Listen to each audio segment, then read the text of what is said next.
Assalamualaikum warahmatullahi wabarakatuh. Bismillahirrahmanirrahim. Alhamdulillahi rabbil alamin. Wa afdalus salati wa atammu taslimi ala sayyidina Muhammadin wa ala alihi wa sahbihi ajma'in. Rabbi shrah li sadri wa yassir li amri wahlul 'uqdatam min lisani yafqahu qawli. Subhanaka la ilma lana illa ma 'allamtana innaka antal alimul hakim. Allahumma akhrijna min zulumatil wahmi wa akrimna binuril fahmi waftah alaina bima'rifatil ilmi wa sahhil akhlaqana bil hilm waj'alna mimman yastami'una al-qawla fayattabi'una ahsana. Allahumma ati nufusana taqwaha wa zakkiha anta khairu man zakkaha anta waliyuha wa maulaha. Allahumma arinal haqqa haqqan warzuqna ittiba'ah wa arinal batila batilan warzuqna ijtinabah. Allahumma anfa'na bima 'allamtana wa 'allimna ma yanfa'una wa zidna ilman wa huda amma ba'd. Fa inna asdaqal hadithi kitabullah wa khairul hadi hadi Muhammadin sallallahu alaihi wasallam wa iyyakum wa muhdatsatul umur. Fa inna kulla muhdatsatin bid'atun wa kulla bid'atin dhalalatun wa kulla dhalalatin finnar. Alhamdulillah, hari ini setelah kita break dari sesi tadabbur Al-Quran mingguan versi Fatwa Ahli Sunnah wal Jamaah, yang mana kita menjadikan tafsir Al-Imam Al-Qurtubi rahimahullah ta'ala sebagai panduan dengan sebagai usaha supaya kita tidak tergelincir dari kefahaman Ahli Sunnati wal Jamaah. Kita break kerana saya ada lawatan kerja keluar dari luar negara sehingga sampai semula ke Malaysia 30 hari bulan Oktober yang lalu. 31 Oktober itu hari Khamis, tapi taking into account masih lagi nak adjust timing dan sebagainya. Jadi pada hari ini kita mulakan semula sesi tadabbur Al-Quran, yang mana kita masih lagi dalam juzuk yang ke-30 atau dikenali sebagai juzuk Amma, dan kita telah masuk ke surah An-Nazi'at, yang mana kita akan pergi kepada ayat yang ke-15, ayat yang ke-15 daripada surah An-Nazi'at, iaitu firman Allah Subhanahu Wa Taala, hal ataka hadithu Musa. Ayat 15 surah An-Nazi'at, hal ataka hadithu Musa. Terjemahannya, sudahkah sampai? Asal makna hal ni adakah. Ataka datang kepada kamu, hadisu kisah ataupun cerita ataupun perkhabaran Musa, yakni merujuk kepada Nabi Musa alaihissalam. Jadi diterjemahkan di sini, sudahkah sampai kepadamu, yakni kamu tu, ka tu anta, iaitu merujuk kepada Nabi kita Nabi Muhammad sallallahu alaihi wasallam, berkaitan dengan kisah Nabi Musa alaihissalam. Jadi maksudnya ditafsirkan sebagai telah datang, telah sampai kepada kamu perkhabaran tentang kisah Nabi Musa alaihissalam. Dan ini satu bentuk dalam bahasa Arab dipanggil tasliyah, satu bentuk comfort, satu bentuk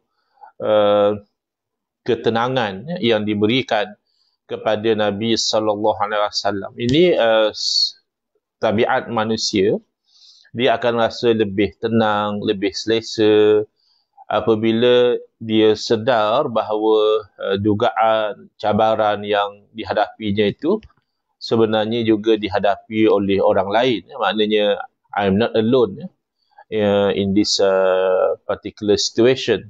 There are many other people who are facing the same problem or worse. than me.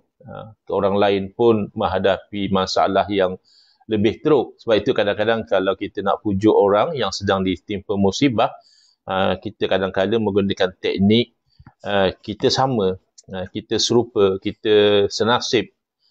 Misalnya, sabarlah Tuhan, saya dulu pun masa kehilangan orang yang tersayang, saya pun hadapi macam ini. Jadi, orang tu, okay, dia akan rasa comfort, namanya tasliyah.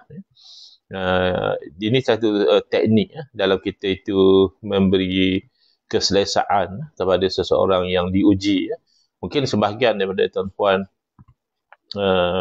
realize, mungkin tak realize bahawa Ustaz Engku sendiri diuji dengan kes fitnah yang dia sampai diviralkan satu Malaysia.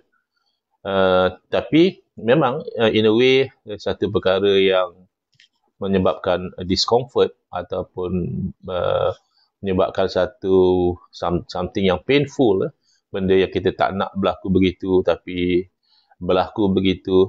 But then bila kita ingat balik, apalah sangat setakat dikutuk, dicaci, dinista, difitnah dan sebagainya, berbanding dengan ujian yang dihadapi oleh orang-orang dahulu, sampai diseksa, ada yang sampai digergaji kepalanya hidup-hidup, ada yang sampai disuruh terjun ke dalam logam yang sedang menggelegak. Kita setakat orang kata, orang anggap negatif dan sebagainya, nothing. Tak ada apa-apa pun sebenarnya kalau kita boleh berfikir secara dengan lebih terbuka begitu. Jangan kita terlalu fokus sangat as if kita ni lah orang yang paling susah, kita ni lah orang yang paling malang. So we have to think big. We have to see the bigger picture. Bahawa anyway dunia ni bukan tempat yang supposed to be smooth sailing. Dunia ni kan darul ibtila. Dunia ni adalah tempat ujian, bukannya tempat untuk kita tu bersenang lenang. Boleh kita nak bersenang lenang tanpa ada sebarang kesusahan, kepenatan, kesakitan, kesedihan, kekecewaan. Itu kita kena meninggal dahulu. Kena mati dulu dan dibangkitkan semula. Dan moga-moga kita itu tergolong di kalangan ahli syurga. Di syurga tu, yes, itu tempat yang tidak ada kesedihan, tidak ada kekecewaan. Bahkan ia adalah tempat yang penuh dengan kegembiraan dan kebahagiaan. Tapi at the moment, kita semua masih lagi di alam dunia.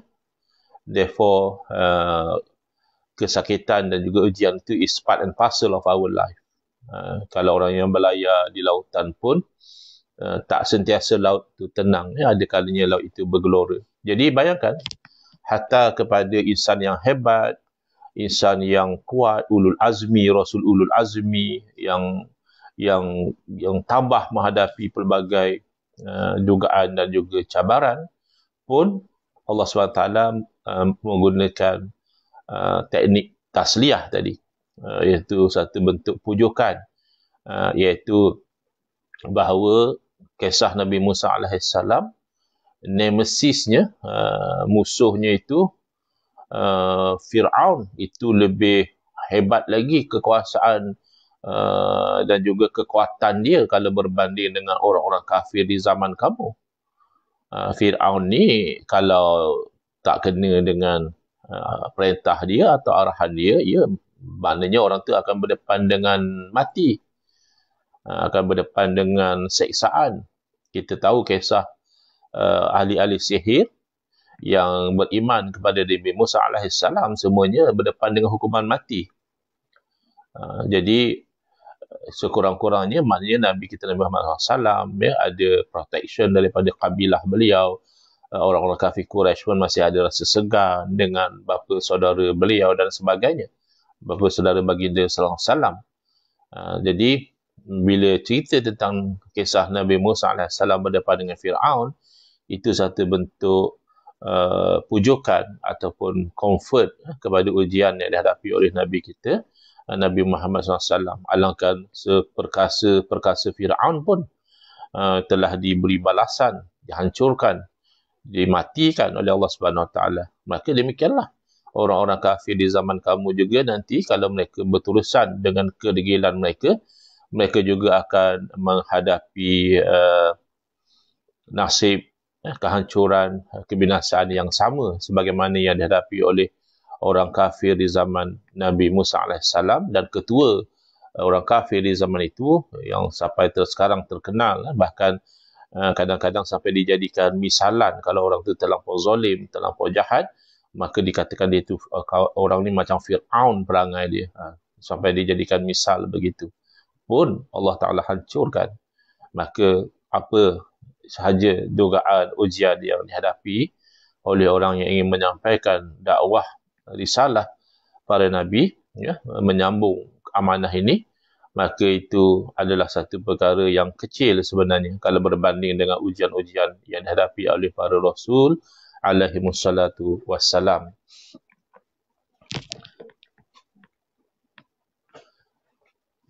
Ada juga tafsiran yang mengatakan hal dengan terjemahan yang direct tadi, kita katakan dalam bentuk seolah-olahnya istifham, adakah telah sampai kepada kamu. Tapi dalam bentuk tafsiran kontekstual, secara konteksnya bermaksud telah sampai. Kadang-kadang kan kita dalam bahasa Melayu pun ada pertanyaan sebenarnya dalam bentuk kenyataan. Contohnya, tak sampai lagi ke? Maksudnya, kan dah sampai. Seolah-olah zahirnya macam kita tanya, tak sampai lagi ke? Maksudnya, dah sampai. Dan ada kalanya pertanyaan tu dalam bentuk nak mengatakan tidak. Maknanya dalam bentuk sampai. Seolah-olahnya, sampai dah ke? Seolah-olahnya kita nak kata, belum sampai. Begitu. Jadi macam inilah ada tafsiran mengatakan, hal itu dengan makna ma. Ma di sini, ma nafiyah. Bukan ma istifham. Dalam bahasa Arab ni, satu perkataan tu dia boleh membawa makna yang pelbagai, bergantung kepada konteks dia di mana ia digunakan. Sebab itu kita tak boleh tekstualis melulu, hanya terikat dengan makna zahir semata-mata sehingga gagal melihat konteks. Kerana konteks ni memberi kesan kepada makna. Ma yang popular, ma istifham, ma dengan makna apa. Contohnya, ma ismuka. Kalau sambungnya, masmuka. Tak bunyi alif dia. Asalnya ismuka, ma ismuka, masmuka, apa nama kamu. Tapi tak semua ma dengan makna apa. Ada dengan makna allazi, ma silah. Ada dengan makna ma ta'ajub, ma ajmala. Ada dengan makna ma, macam di sini, ma nafiyah, menafikan. Makna hal ataka, ay ma ataka. Tak datang. Kamu bukan dapat the direct knowledge tentang apa yang berlaku kepada Nabi Musa AS. Perjuangan Nabi Musa AS berdakwah kepada Fir'aun. Kamu tak ada berita tu. Tapi ukhbirta bihi. Kamu diberi perkhabaran, yakni melalui wahyu. The direct knowledge, kamu tak ada. Kamu tak hidup pun di zaman itu. Tapi kamu mendapat wahyu, kamu diberitahu tentang kisah Nabi Musa AS. Maka pada kisah Nabi Musa AS ni, ibrah liman yakhsha. Ia ada pengajaran bagi orang yang takut. Jadi, rahsia pada seseorang itu mendapat iktibar, mendapat pengajaran, mendapat hidayah, adalah adanya rasa khasyah, ada rasa takut dalam hati dia. Kerana kalau orang itu hatinya sudah hilang perasaan takut kepada Allah Subhanahu Wa Taala, apa sahaja yang kita sampaikan, apa sahaja yang kita dakwah kepada dia, itu tidak akan memberi satu pengajaran pun kepada dia. Apa sahaja perkara yang berlaku di sekeliling dia, bahkan apa sahaja perkara yang berlaku di hadapan mata dia, dia tidak akan dapat apa-apa pengajaran kerana dia tidak ada khasyah. Dia tidak rasa takut dan bimbang. Tapi kalau manusia itu berakal sihat, dia akan ada rasa takut atas perbuatan jahat yang dia lakukan. Mungkin atas zahir dunia, orang tak nampak. Orang menyangkakan dia adalah mangsa, dia adalah orang yang teraniaya. Orang mungkin tak tahu bahawa dia lah orang yang menganiaya. Tapi orang yang tak ada rasa takut, dia selamba je. Dia teruskan dengan lakonan-lakonan dia. Tanpa ada rasa takut bahawa Allah SWT mengetahui apa yang sebenarnya dia telah lakukan. Tapi kalau orang yang ada khasyah, Dia akan tengok perkara ni, dia dapat pengajaran. Dia lihat perkara ni, dia dapat pengajaran. Dia dengar nasihat, dia dapat pengajaran. Maka perkhabaran Nabi Musa, kisah Nabi Musa alaihissalam ditentang oleh Fir'aun ketika menyampaikan dakwah, itu banyak scattered in the Quran, sana sini dalam Quran menkisahkan tentang kisah Nabi Musa alaihissalam ni. Jadi oleh kerana surah ini terletak di juzuk yang ke-30, dah juzuk yang terakhir, maka Al-Imam Al-Qurtubi rahimahullah ta'ala tidak memperdetailkan sangat, kerana telah diperdetailkan dalam tempat-tempat yang lebih awal di dalam surah-surah Al-Quran. Ayat yang ke-16, Allah berfirman, إِذْ نَادَاهُ رَبُّهُ بِالْوَادِ الْمُقَدَّسِ طُوًى. Kalau terjemahannya adalah ketika mana ia maksudnya dia, iaitu Nabi Musa AS, ketika Nabi Musa AS disuruh oleh Tuhannya di Wadi Tua. Wadi ni kalau dari segi bahasanya lembah, tempat yang rendah menjadi takungan air, kalau di padang, di Sahara, di padang pasir. Jadi tempat yang rendah ni ada tumbuh-tumbuhan, kerana di tempat menanggung air namanya wadi. Dan wadi ni namakan Wadi Tua. Muqaddas maknanya yang disucikan. Takdis tu mensucikan. Qaddasa yuqaddisu takdisan. Jadi fahuwa muqaddis, orang yang mensucikan. Wa dhaka muqaddas, maknanya sesuatu yang disucikan. Jadi sebab itu kita umat Islam ahli sunnah wal jamaah, kita tidak mahu tergelincir di dalam kesilapan memahami ayat-ayat Al-Quran dan hadis-hadis Nabi sallallahu alaihi wasallam out of context. Kita tak nak memahami ayat itu secara luar daripada konteks. Macam mana kita nak tahu kefahaman yang sesuai dengan konteks? Iaitu dengan kita merujuk kepada tafsiran para alim ulama, kerana mereka ini mempunyai kebolehan, kepakaran, kemahiran untuk ekstrak, keluarkan kefahaman yang tepat, kerana dalam dada mereka itu, mereka ada ayat-ayat Al-Quran itu secara keseluruhan. Mereka mungkin sampai ada ratusan, ribu hadis-hadis Nabi SAW secara keseluruhan. So, mereka punya kefahaman terhadap sesuatu ayat atau sesuatu hadis itu adalah kefahaman yang global. Sebab itu kita mengambil sikap bila berdepan dengan ayat-ayat yang mutasyabihat, ayat-ayat Quran yang ada kesamaran, adalah pertama kita tetapkan tanzih. Kita yakin bahawa Allah Ta'ala tu maha suci dari sebarang kekurangan. Dan kita yakin bahawa Allah Ta'ala maha suci dari menyerupai seperti makhluk. Tak mungkin Allah itu seperti makhluk. Kemudian macam mana kita nak tanzih, sama ada dengan jalan tafwid, iaitu kita serahkan makna sebenar dari ayat-ayat mutasyabihat itu kepada Allah, atau dengan jalan takwil, iaitu kita menerima apa-apa makna yang ada dalam bahasa Arab dan dalam masa yang sama tidak bercanggah dengan akidah yang itu kita terima. Itu hanya metod sahaja. Yang penting kita jangan terjerumus kepada kesilapan memahami ayat-ayat Al-Quran dan hadis-hadis Nabi SAW itu luar dari konteks. Misalnya di sini, kalau orang yang berfikiran secara zahir, iznadahu rabbuhu bilwadil muqaddasi tuwa, ketika bagaimana Tuhannya menyerunya di wadi yang suci, iaitu Wadi Tua. Jadi dia kata kalau macam tu Tuhan bertempat di Wadi Tua. Kalau Tuhan tak ada di Wadi Tua, buat apa diseru Nabi Musa di situ? Ini satu masalah ya. Mungkin dengan cara berfikir yang sama, itulah buktinya Tuhan di langit. Kalau Tuhan tak bertempat di langit, buat apa Nabi Muhammad SAW mi'raj ke langit? Jadi ini kegagalan memahami bahawa Allah SWT tidak terikat dengan dimensi makhluk. Ya, memang Nabi SAW mi'raj ke langit. Nabi SAW makhluk, masih terikat dengan dimensi tempat dan masa. Tetapi Allah SWT Khaliq, yang maha pencipta. Jadi dimuliakan Nabi SAW menerima kewajipan solat bukan ketika Nabi SAW berada di bumi, bukan ketika Nabi SAW berada dalam rumah, bukan ketika Nabi SAW misalnya sedang menunggang unta, menunggang kuda dan sebagainya. Tetapi mulianya Nabi SAW dan pentingnya ibadah solat itu, Nabi SAW menerima perintah kewajipan solat itu ketika baginda berada di langit. Baginda, bukan Allah berada di langit. Oleh kerana Nabi SAW mi'raj ke langit, maka berarti Tuhan di langit.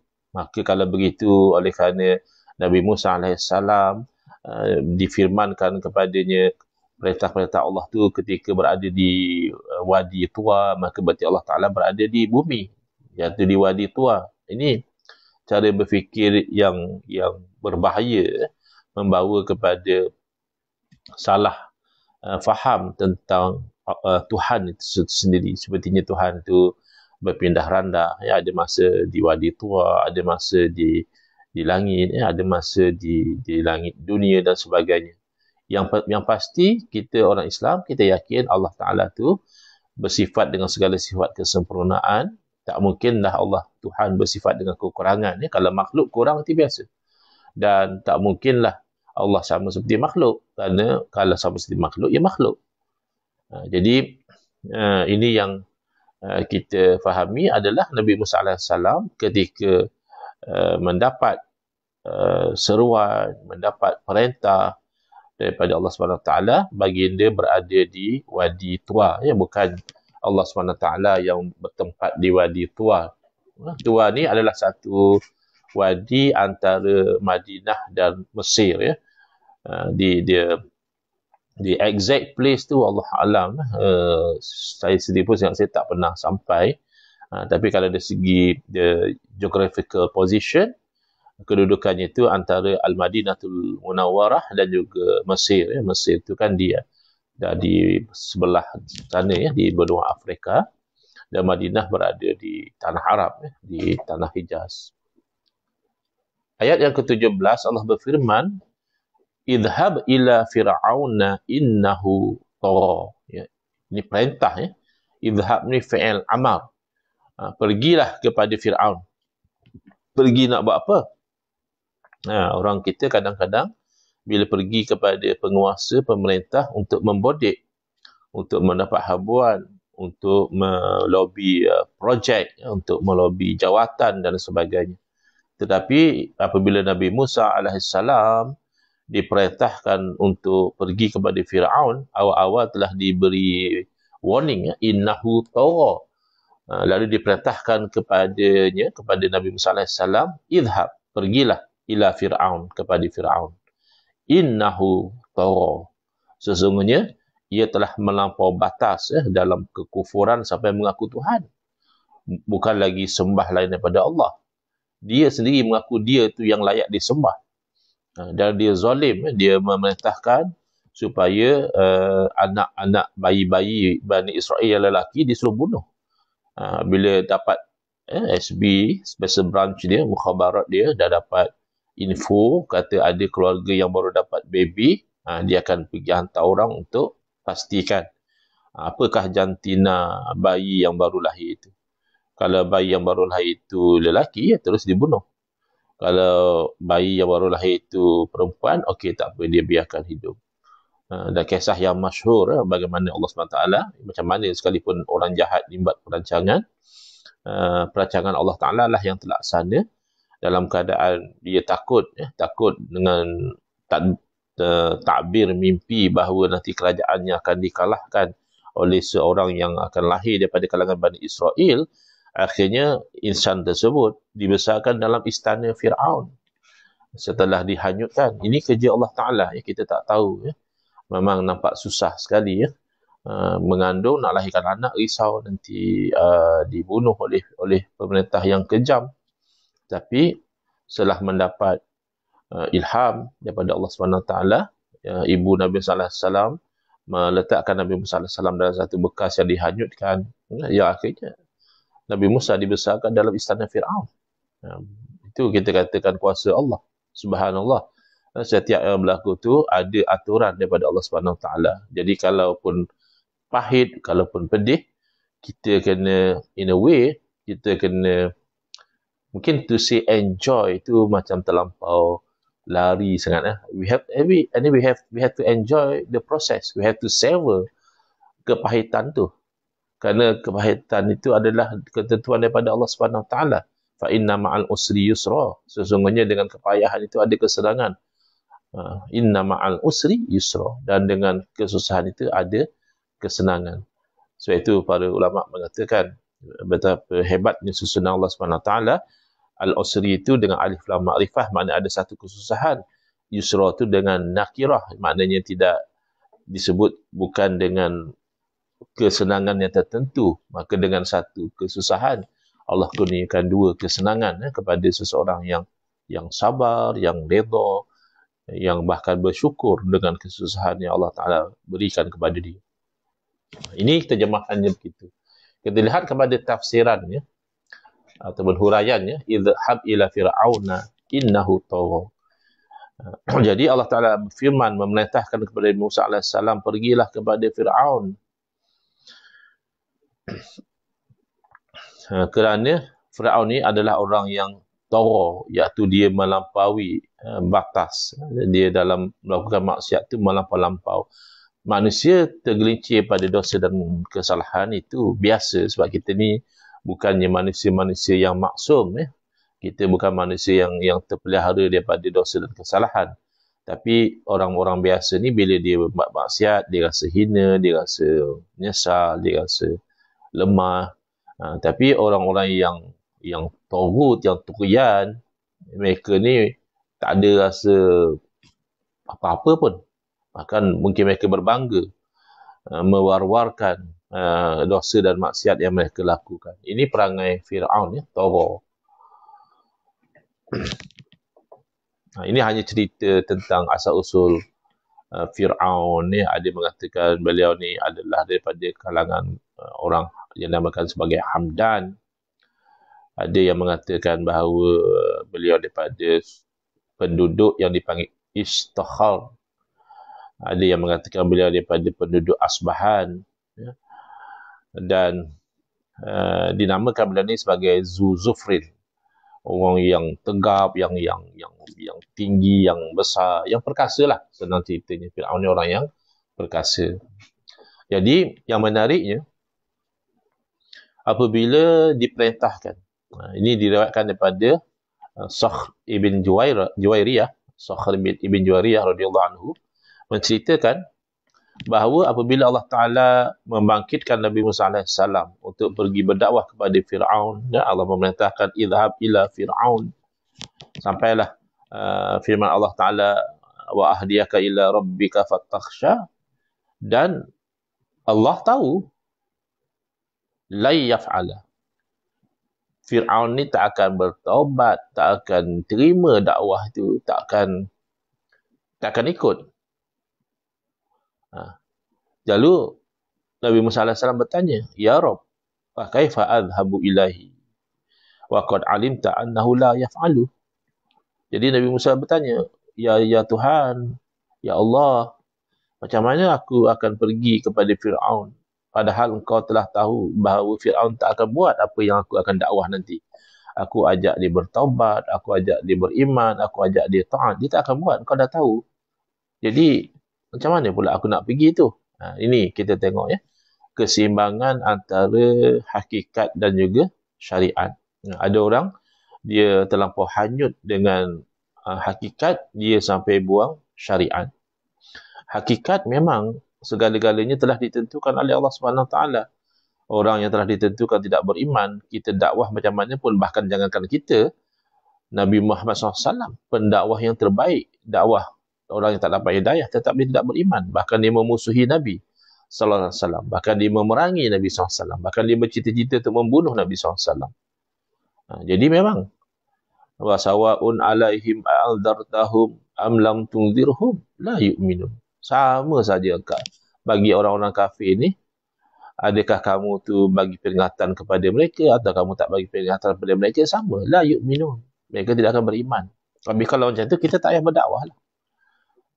Tak payahlah susah kita berdakwah, menyeru, menyampaikan, sis mereka tidak akan berubah. Itu kesalahfahaman antara hak Allah dan juga tanggungjawab kita. Menentukan apa yang akan berlaku, hidayah atau taufik dan sebagainya, itu adalah hak Allah. Kerana makhluk ini milik Allah.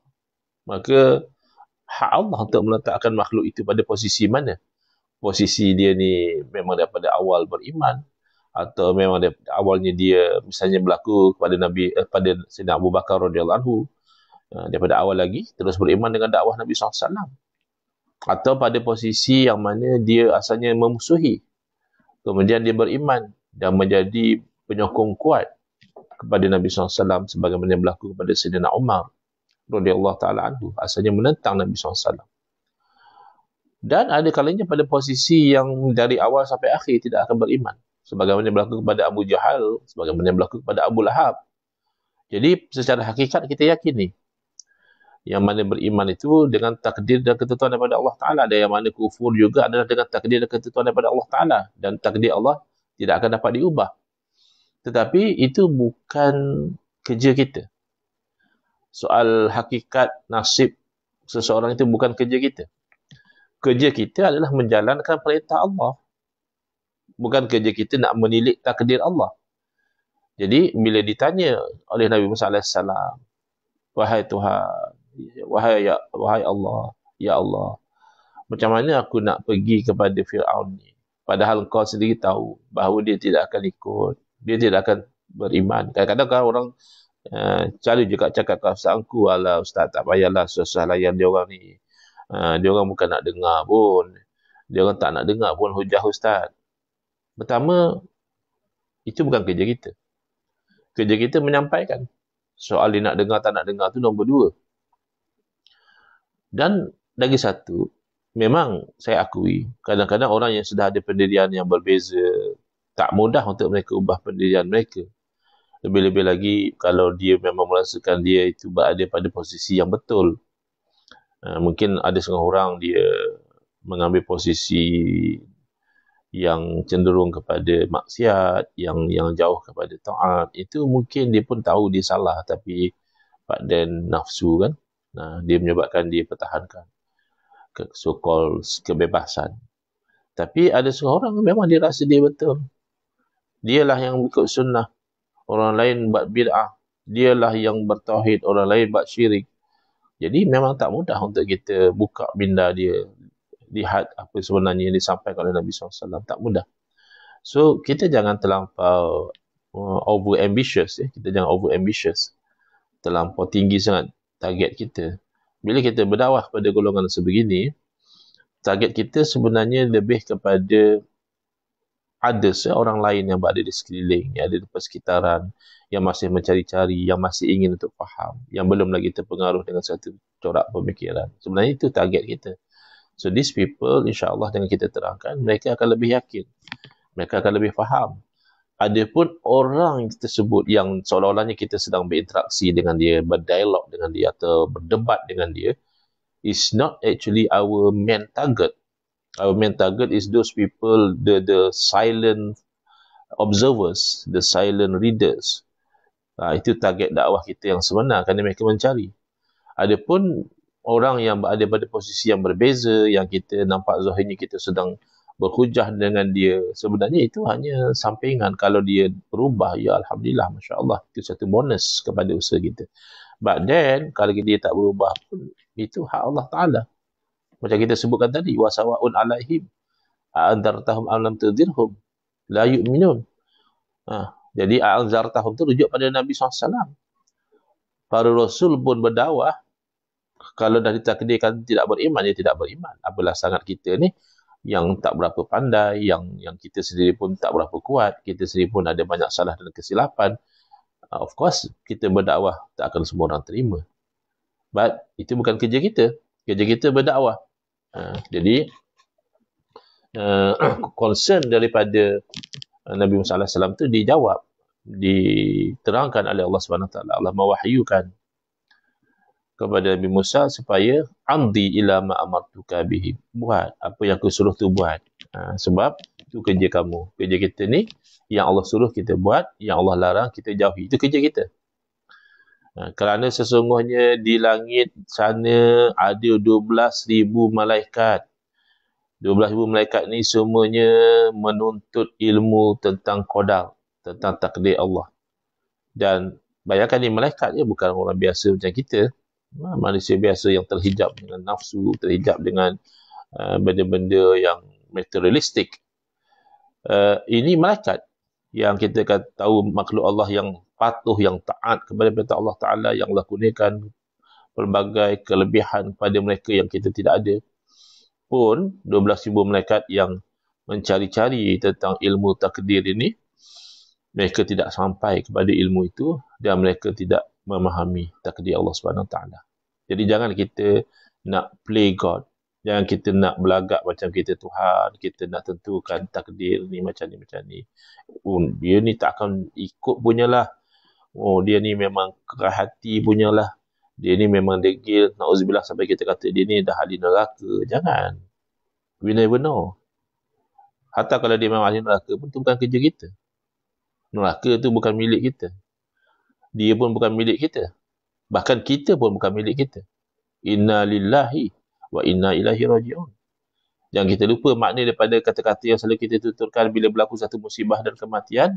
Jangan sampai kita tidak hayati makna dia. Inna lillah.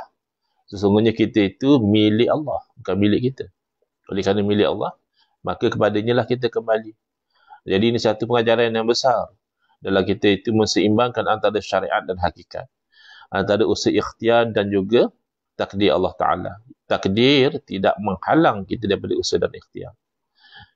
Bila dah berlaku, ya kita redha. Kita dah usaha tapi gagal. Kita dah dakwah, mereka degil, tak apa. Itu adalah yang kita faham apa yang telah berlaku. Adapun untuk apa yang kita akan lakukan, apa yang diperintahkan oleh Allah Ta'ala. Bila Allah perintahkan kepada Nabi Musa AS, izhab ila Fir'aun.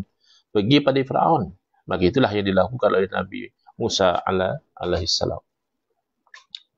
Ayat ke-18, Allah berfirman, Faqul hallaka ila anta zakka. Terjemahannya, serta katakanlah kepadanya, kepada Fir'aun, adakah suka hendak mensucikan dirimu dari kekufuran? Jadi ajak, lah kita ni buang daripada diri kita ni kekotoran dosa, kekotoran maksiat, kekotoran syirik, kekotoran kufur.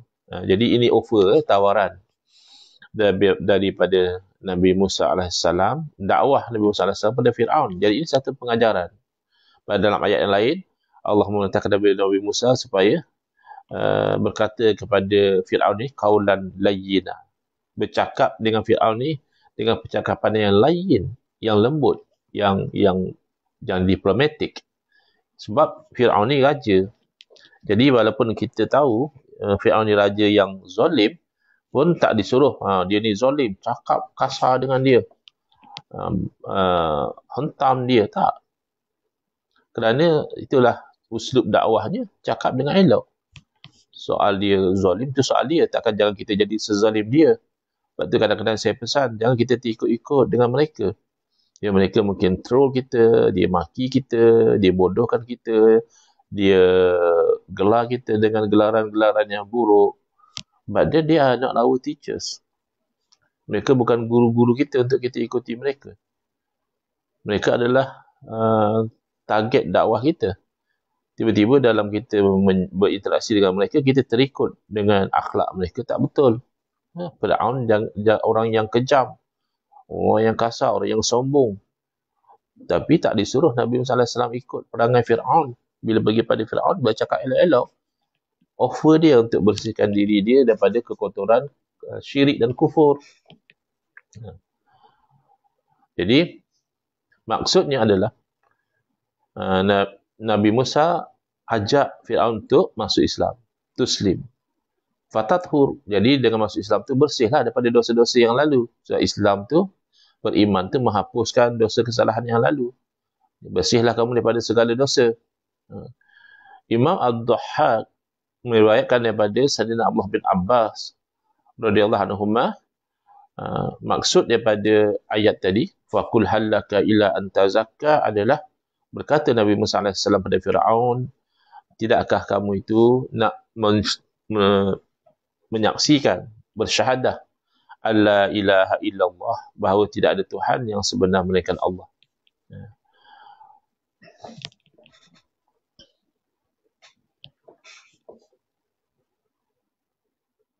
Jadi tazakka maksudnya asal maknanya membersih, Jadi maksudnya orang yang bersih, ya, orang yang beriman.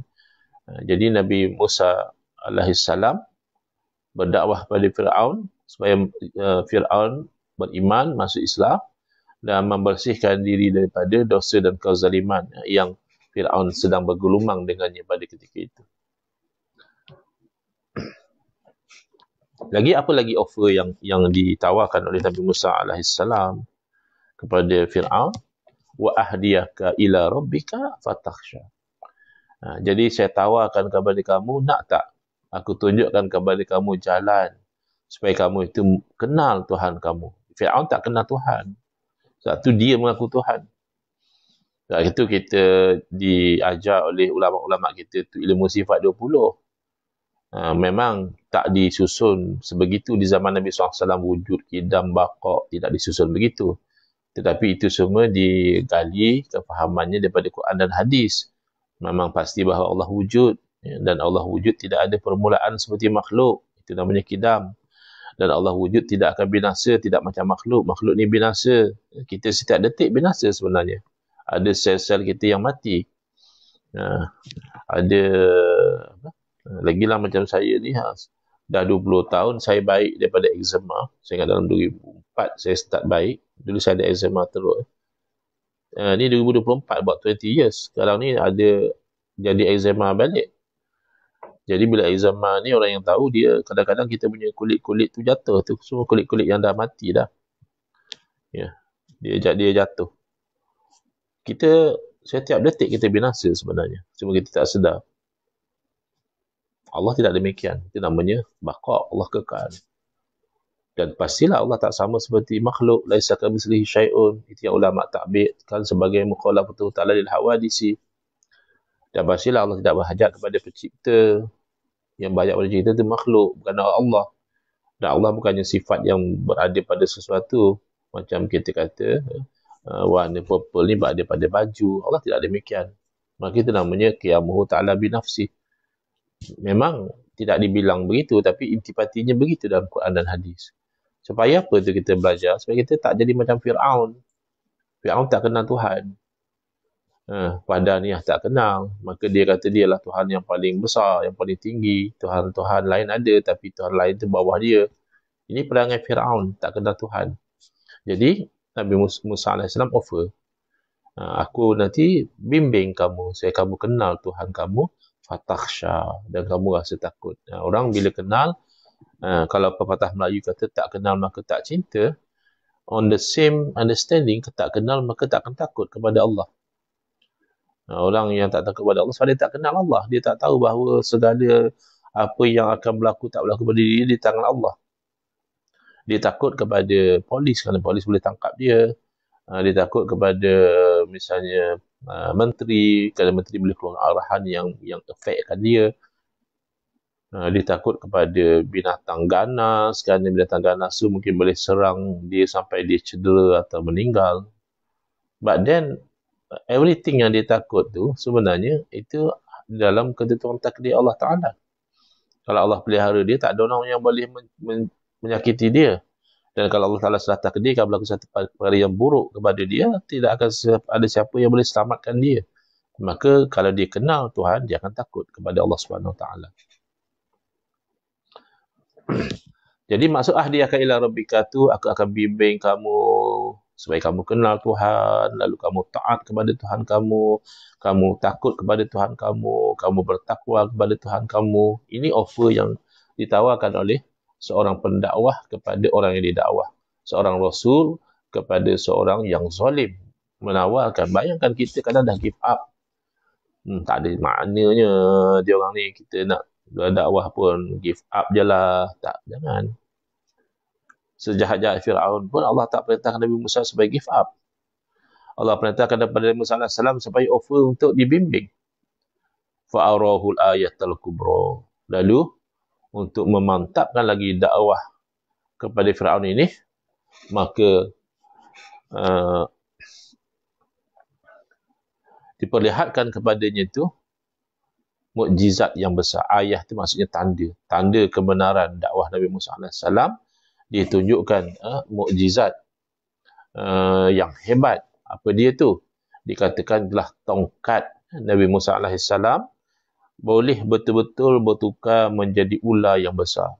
Kalau ahli sihir, tongkat atau tali yang ada pada mereka tu, kalau mereka gunakan kepandaian sihir mereka, maka pada pandangan mata orang nampak seperti ular yang bergerak. Tetapi bukan betul-betul jadi ular. Tapi Allah Subhanahu Wa Taala Maha berkuasa atas setiap sesuatu. Setiap sesuatu yang possible walaupun pelik. Peliklah tongkat jadi ular. Tongkat kan tongkat kayu. Ular kan binatang. Macam mana tongkat jadi ular? Kalau kita tongkat tu buat pukul ular. Jadi tongkat jadi ular tu pelik. Itu namanya mukjizah. Sehebat-hebat ahli sihir di zaman tu pun lemah. Tak mampu nak betul-betul tukar tongkat jadi ular. Maka ini menjadi tanda kebenaran Nabi Musa AS.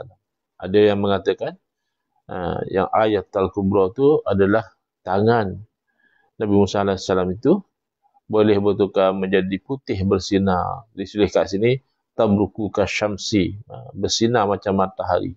Tangan tu bersinar. Keluarkan sinaran seperti mana matahari. Pelik. Tangan kita tak ada apa-apa sinar. Paling-paling kita letak sesuatu menyebabkan dia disinari. Bila kena cahaya nampak berkilat.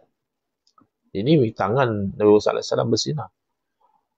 Jadi ada yang mengatakan ayat Al-Kubra itu tongkat. Ada yang mengatakan ayat Al-Kubra itu adalah tangan Nabi Musa AS yang putih bercahaya. Dan ada juga yang mengatakan kedua-duanya.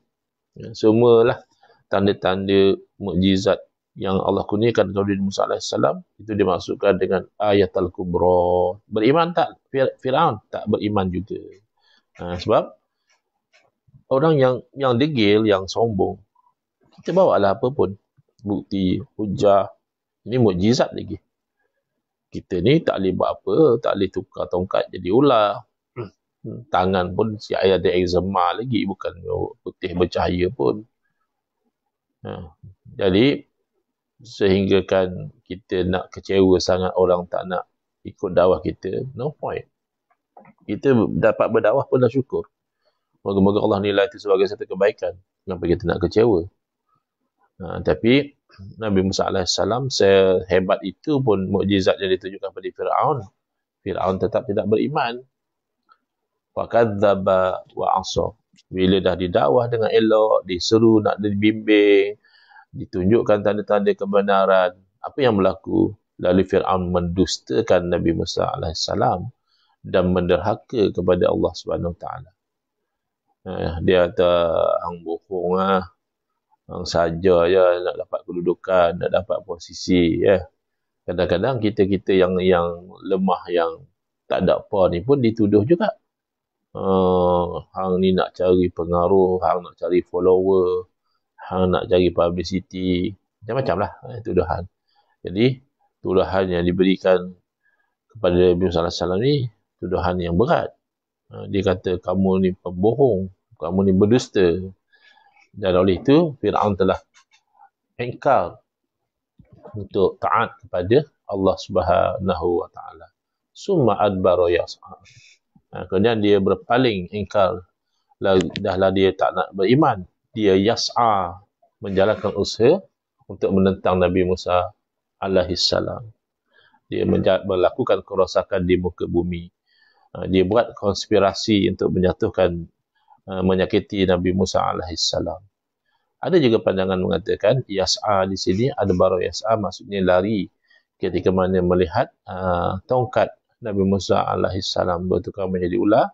Fir'aun jadi kecut, jadi takut, lalu dia berpaling dan lari kerana takut dengan ular yang besar tadi. Itu satu pandangan lah.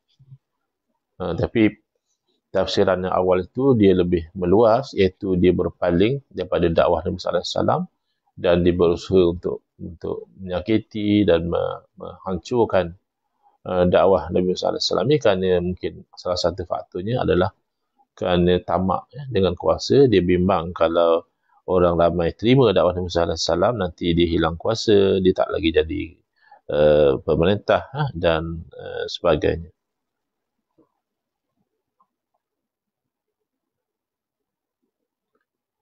Fahasyara fanada. Lalu dia menghimpunkan orang-orang dia dan dia menyeru. Buat satu perhimpunan, buat satu sesi pidato untuk mendapati dakwah Nabi sallallahu alaihi wasallam. Kemudian terpatah balik. Fahasyara fanada. Dia menghimpunkan orang-orang dia untuk menghalang dakwah Nabi Musa AS. Bahkan ada pandangan mengatakan dia menghimpunkan bala tentera dia untuk berperang dengan Nabi Musa AS. Kemudian ada yang mengatakan bahawa dia menghimpunkan ahli-ahli sihir untuk menentang mukjizat Nabi Musa AS. Ada pandangan mengatakan dia menghimpunkan bahkan rakyat dia untuk hadir. Lalu dia pun bertetah lah, raja kan, bertetah dengan suara yang tinggi. Apa dia kata? Fahasyara fanada faqala ana rabbukumul a'la. Lalu Fir'aun mendabik dada, mengaku dengan satu benda yang dia tidak layak. Dia kata, akulah Tuhan kamu yang paling tinggi sekali.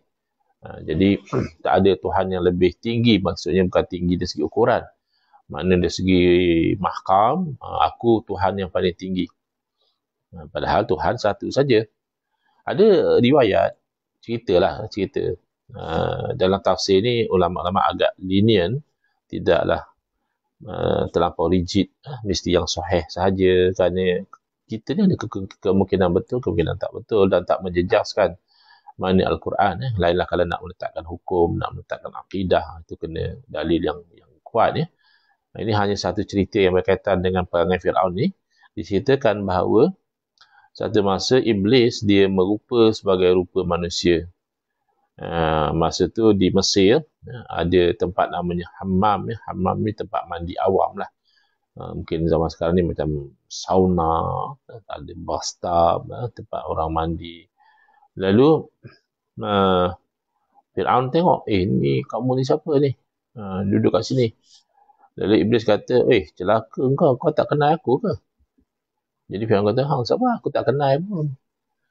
Lepas tu, Iblis pun jack lah dia. Dia kata, macam mana hang tak kenal aku? Hang yang cipta aku. Bukan hang ke yang kata, ana rabbukumul a'la.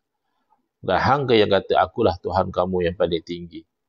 Kalau Tuhan paling tinggi, maknanya hang cipta aku lah, tak kenal makhluk hang sendiri. Iblis pun perli Fir'aun.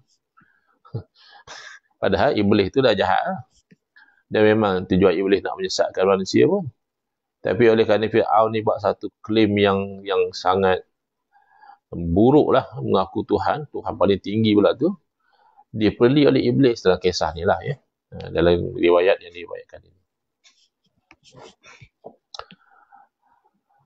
Ada yang mengatakan bahawa Fir'aun ni dia buat untuk rakyat dia tu berhala-berhala yang kecil-kecil. Dia perintahkan rakyat dia suruh sembah berhala. Tapi dia kata, hampa semua sembah ni berhala-berhala ni. Tapi aku Tuhan pada berhala. Maknanya dia yang paling tinggi sekali lah. Baik, kita hentikan dahulu. Lebih kurang dah 1 jam. Sesi tadabbur Al-Quran ni. Moga-moga Allah SWT jadikan ianya bermanfaat buat kita semua. Kita kalau tidak ada aral, kita akan berjumpa lagi pada sesi tadabbur yang akan datang. Mohon doa daripada semua. Moga-moga Allah Ta'ala pelihara dan angkat dari kita musibah. Dan Allah Ta'ala zahirkan kebenaran itu kebenaran dan kebatilan itu kebatilan. Hadza wabillahi taufiq wal hidayah. Wassalamualaikum warahmatullahi wabarakatuh. Bismillahirrahmanirrahim. Alhamdulillahirabbil alamin. Wassalatu wassalamu ala asyrafil anbiya'i wal mursalin wa ala alihi wa sahbihi ajma'in. Allahumma shrah sudurana wa ahsin akhlaqana wa azim ujurana. Wa nawwir qulubana bi nuri hidayatika kama natarda bi nuri syamsika abadan abada. Allahumma anqulna min dhulil ma'siyati ila izzi ta'ati ya arhamar rahimin. Wa sallallahu ala sayyidina Muhammadin wa ala alihi wa sahbihi wasallam. Walhamdulillahirabbil alamin. Amin ya rabbal alamin wal afu minkum.